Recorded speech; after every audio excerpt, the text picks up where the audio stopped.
He thought he was alone in his $1 million library, until he found a little girl studying in the dark.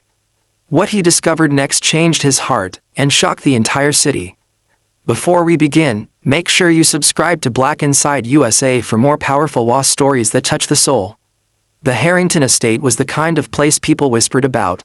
It stood on the highest hill in the city, a mansion of carved stone, towering windows, and chandeliers that sparkled like frozen stars. Inside lived Ethan Harrington, a billionaire known for his calm voice, strict discipline, and a work schedule so intense that his staff hardly ever saw him smile. The estate was run with silence, precision, and quiet footsteps, except for one pair.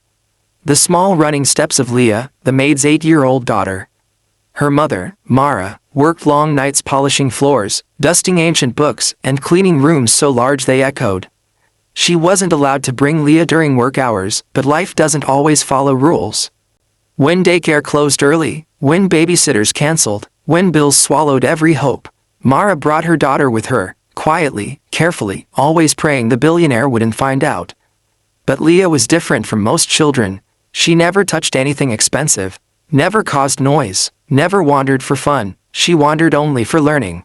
Books fascinated her, knowledge made her eyes shine, dreams lived in her hands like sparks waiting to ignite, and it was those sparks that led to the night that changed everything. The Library of 1,000 Secrets. The Harrington Library was a world of its own.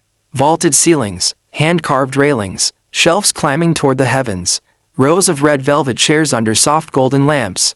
Most guests never even saw the room. It was Ethan's sanctuary, but tonight, someone else was sitting on the ornate carpet, legs crossed, socks peeking out from shiny little shoes, a notebook balanced on her lap.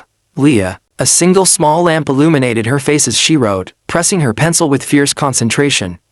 Outside the towering stained glass windows, moonlight filtered in, painting colorful shapes around her. Her tiny bag lay open beside her, filled with loose papers and a dream too big for her age. She whispered the words she wrote, practicing silently. One day I will be a doctor, so I can help people, like Mama. Her pencil moved again, and again, and again. She didn't hear the footsteps behind her. Footsteps too polished, too heavy, too powerful to belong to any ordinary man. The discovery. Ethan Harrington froze at the doorway. He was returning from a late meeting, still in his formal suit, jacket in hand. His mind had been drowning in numbers, schedules, contracts, but all those thoughts evaporated the moment he saw the tiny figure on the floor. At first, he thought it was a shadow, a trick of the dim lights, but then she turned a page, and her soft whisper reached him. She didn't notice him until he stepped closer. His shoes made the carpet sigh. She gasped. Her pencil slipped from her fingers. Her shoulders tightened as if bracing herself. Ethan spoke first, gently, not angrily. Hey, you're Mara's daughter, right? Leah nodded slowly, heart racing. I'm sorry, sir, she whispered. Mama needed to finish her work. I didn't want to disturb anyone. Ethan's gaze softened. You're studying? Yes, sir. She lowered her voice. It's quieter here, and the lamp was the only light Mama said I could use. Ethan looked around the massive library. Dozens of lamps, chandeliers, floor lamps, desk lamps. Not one of them was switched on. Just the small lamp beside her. A lamp barely bright enough for a room corner, yet she was using it to chase a future. Ethan knelt slowly so they were eye level. What are you working on? Leah opened her notebook carefully, as if revealing treasure. My homework, and my dream. He blinked. Your dream, she nodded, visibly nervous but proud. Yes, sir, I want to be a doctor. I want to help my mama not be tired, and help people who can't pay for health. Something inside Ethan cracked quietly, because behind her words, he heard a story no one else had asked about. A child's determination. Ethan asked, why study in the dark? Leah looked down at her shoes. Mama says electricity is expensive, and I didn't want to use too much light here. I know this house is big and important. Ethan's throat tightened. This mansion wasted more electricity in a single evening party than this child used in an entire month. Yet she worried about being a burden. He sat on the carpet beside her, a billionaire in a sharp suit sitting cross-legged on the floor like a student. Leah, may I see what you've written? She hesitated but handed him the notebook. Inside, pages filled with careful handwriting, drawings of hearts and lungs, lists of books she wanted to read. Diagrams she copied from old textbooks. A small line scribbled in the corner. Dreams don't need money, they need work. Ethan stared at the line longer than he meant to. This child had more discipline than grown executives he employed.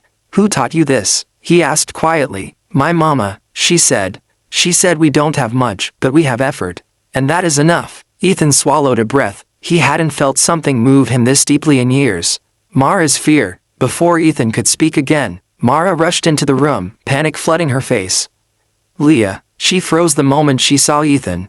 Her hands trembled, her eyes widened. She immediately pulled Leah behind her gently. Sir, I am so sorry. She wasn't supposed to be here. Please forgive. Ethan raised a hand calmly. Mara, it's all right. I'll take any consequence, she whispered, voice shaking. Please just, don't be upset with her. Ethan stood slowly. There's no consequence, he said firmly. Your daughter wasn't causing trouble. Mara looked at her shoes, still breathing fast. I've been trying to keep her quiet, sir. I didn't want to disturb you. You didn't disturb me, Ethan said. In fact, she impressed me. That made Mara lift her head. Surprised, confused. Impressed you, sir? Ethan nodded. She was studying in the dark. With one lamp, without bothering a soul. That takes discipline and heart. Mara's eyes softened, filled with emotion she'd been carrying alone for years. I just want her to have chances I never had, she whispered. Even if it means studying anywhere she can. Ethan exhaled slowly. This family had been living quietly in the margins of his grand estate. And he had never truly seen them. Until now, the offer that changed everything. Ethan turned to Leah. How would you feel, he asked carefully, if you could study here anytime you want? Both Mara and Leah froze. What? Mara whispered. Ethan continued. The library is huge. Half the books aren't even touched. If Leah wants to read them, learn from them, right in this peaceful space, she's welcome.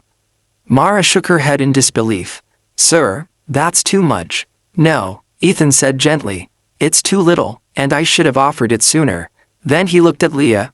I think you're going to do something important one day, and I want to help you get there. Leah's eyes widened with hope. She had been scared to speak out loud. Really? She whispered. Really? And then came the part that truly shocked everyone. Ethan added, starting tomorrow, you'll have a tutor here. Someone to help you with science, math, reading, whatever you need. And, your education expenses, I'd like to take care of them. Mara covered her mouth with her hands. Sir, this is life-changing. It's the least I can do, Ethan said softly. You've worked tirelessly for this house. And your daughter deserves the brightest light to grow in, not a dim lamp on the floor. Leah stepped forward, small hands shaking. Sir, can I hug you? Ethan blinked. No one had hugged him in years. He nodded. Leah wrapped her arms around him, small and warm.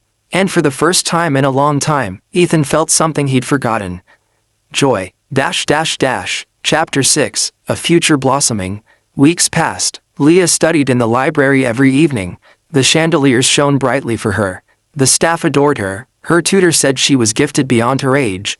Ethan often joined her after long meetings, asking her what she learned.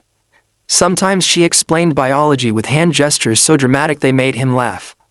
Mara watched quietly, tears of gratitude hidden behind her smile. The mansion didn't feel cold anymore. It felt like a home, because of one child and her unwavering determination. The full circle. Years later, at a ceremony filled with applause and cameras, a young woman stepped onto a stage wearing a white coat. Dr. Leah Mara Carter. Ethan sat in the front row, proud, emotional, changed forever. When she finished her speech, she looked straight at him. I studied once in a dark library, she said. A place far too big for a little girl, but someone saw my dreams when no one else did. And because of that, I stand here today. The crowd erupted. Mara cried softly beside Ethan. And he whispered, you did this, Leah.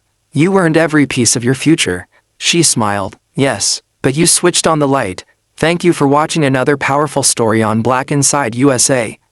If this emotional journey touched your heart, make sure to like, comment, and subscribe for more cinematic WA stories that inspire, uplift, and remind us that even the smallest kindness can change a life forever.